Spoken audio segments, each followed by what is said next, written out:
এই কারেন্ট লাগে কিছু না করে দিয়ে এই গরমের সময় দুপুরে কারেন্ট বন্ধ থিয়ে দিছে। আমি তো ভালো মানুষ বলে কিছু কই নে, দেই বাইরে বড় যে বসি গিয়ে এক জায়গায় বাতাসে। অন্তরেতে মনে প্রাণে এই কথা মানি, মুসলমানের জাতির পিতা ইব্রাহিম জানি। অন্তরেতে মনে প্রাণে এই কথা মানি, মুসলমানের জাতির পিতা ইব্রাহিম জানি। তাহার সময় সর্বপ্রথম জবাই হলো প্রাণী, কুরবানি কুরবানি আবার এলো রে কুরবানি। এই কুরবানি এলো ইসমাইল থেকে জানি, কুরবানি কুরবানি আবার এলো রে কুরবানি। এই কুরবানি এলো ইসমাইল থেকে জানি।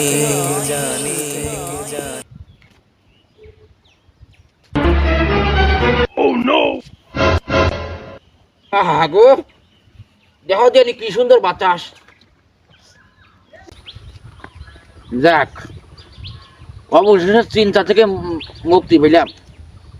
কুরবান জানি গরুটা তো কিনা গেল, মহল্লায় খিটা খিটা কুরবান দিয়েছে। দেখো খিটা এটা ঘুরে দিয়ে আসতে পারলি হতো যে আমার সে বড় গরু কেউ কেনেছে নাই।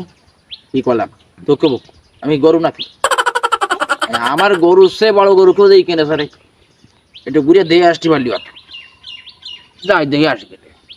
অন্তরেতে মনে প্রাণে এই কথা মানি, মুসলমানের জাতির পিতা ইব্রাহিম জানি।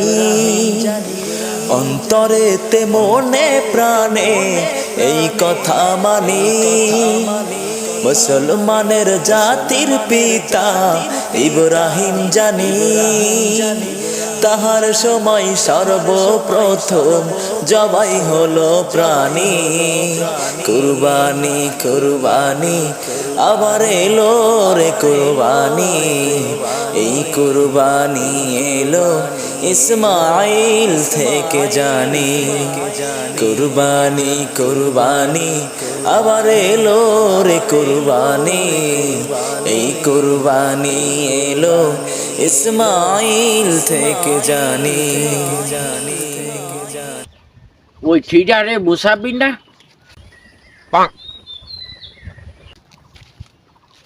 এ মুসাফির, এদিকে আয়।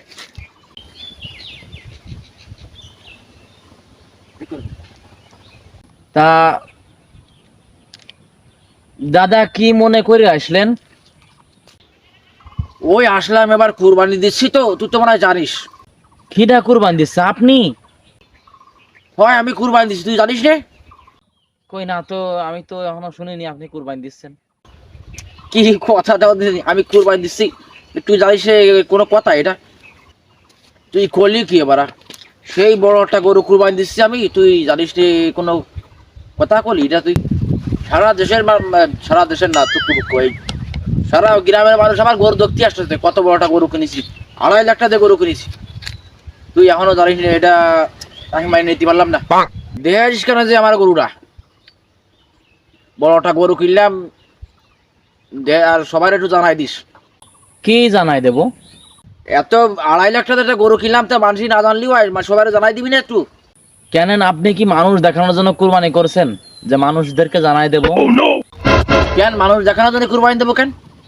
আমি এত টাকা দিয়ে গরু কিনলাম, মানুষ যদি না জানে।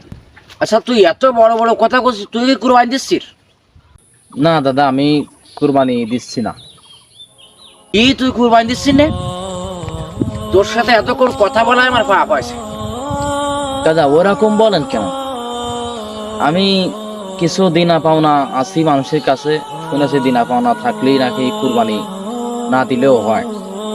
ভাই তোরা তো সারা জীবনই শুধু শুনি যে ঋণ ঋণ এনে দিনা অনি দিনা, সারা জায়গা তোরা দিনা চাইস। দাদা ঋণ থেকেও আপনার চেয়ে ভালো আছে।